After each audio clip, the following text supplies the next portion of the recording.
Florida legislature passed a bill that restricts public schools from introducing the topic sexual orientation or gender identity to students in kindergarten through third grade. Supporters argue that these are topics only for parents to discuss with their children, not educators.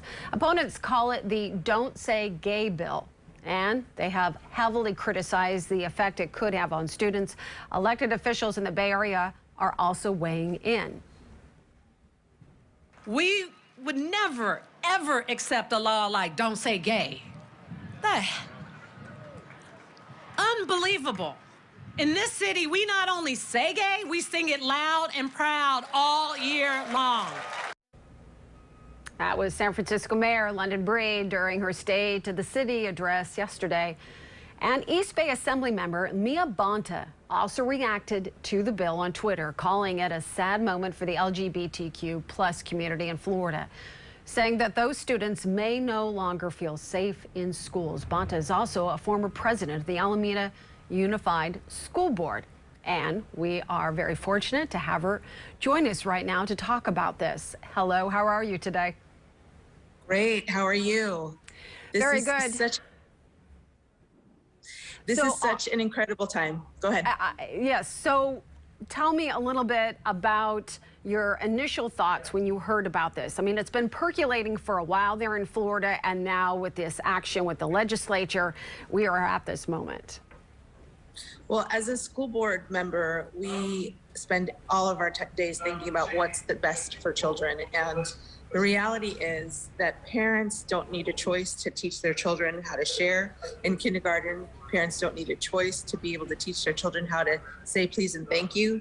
They should not have a choice to teach them how to be inclusive and teach the word gay and about gender identity and how to make sure to acknowledge who they are as human beings. Children as young as 5 years old know who they are and know what their gender identity is and what their sexual orientation is. And we in our public school system should not stand in the way of that.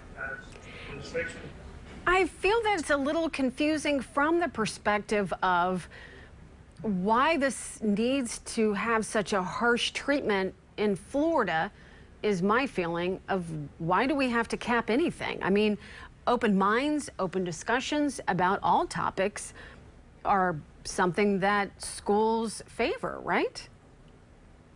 Absolutely. And I think what's happening in Florida right now is that we're promoting a culture of bigotry, a culture that ensures that we don't have the opportunity to be as inclusive as possible. So yes, in the state of California, I'm excited to be a legislator, to be able to stand in allyship with my LGBT members to really ensure that California is clear and stands strong that we are inclusive, that we recognize the wholeness of every child and who they are in their sexual orientation and their gender identity.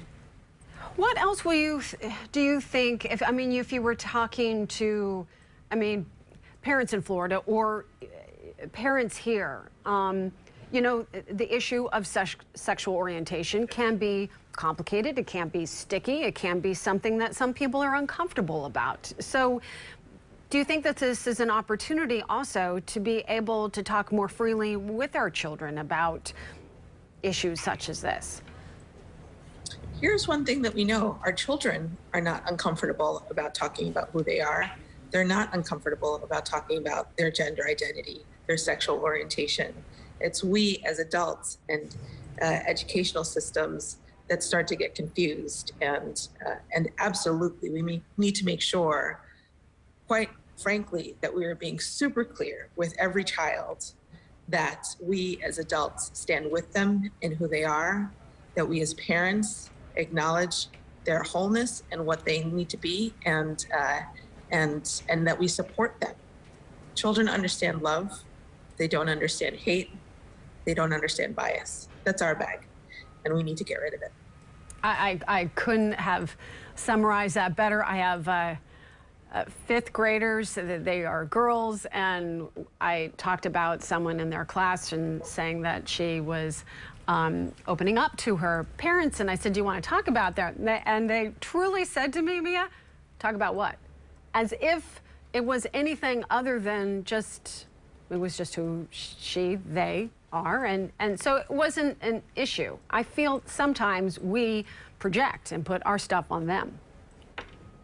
Absolutely, and we need to do better. We need to do better as a state.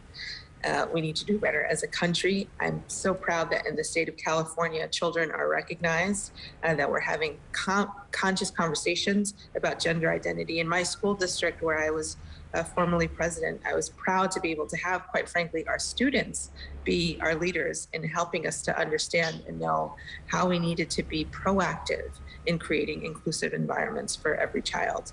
And that's the way of a future. So we can continue to move forward with that. There's a student in Florida, Jack Cortez, who's a student activist who reminds me a lot of our students in Alameda, where I was a school board president, student board member, Henry Mills in particular.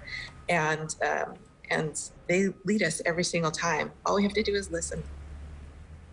Well, thank you very much for joining us, Assemblymember Bonta. We really appreciate your insight in all of this, and we look forward to more conversations with you. Thank you so much. Thank you.